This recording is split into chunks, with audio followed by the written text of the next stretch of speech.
Hi అండి. ఈరోజు కీర దోసతోని చాలా ఈజీగా చేసుకునే ఆవ పచ్చడనమాట. ఎక్కువ టైం ఏం పట్టదు. చాలా ఈజీగా చేసుకోవచ్చు. చాలా బావుంటుంది. కీర దోస ఏంటంటే చిన్న చిన్న ముక్కలుగా మనకు కసకసలాడుతూ చాలా బావుంటుందనమాట ఇది. మన అన్నంలో కలుపుకొని తినొచ్చు ఈ పచ్చడి.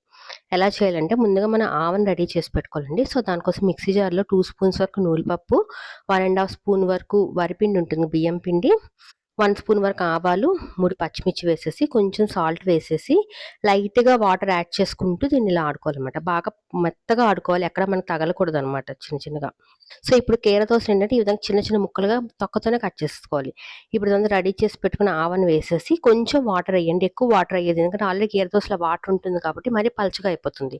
సో, మనకి ఈ మాత్రం కన్సిస్టెన్సీ వచ్చినంత వరకు ఉంచితే సరిపోతుంది.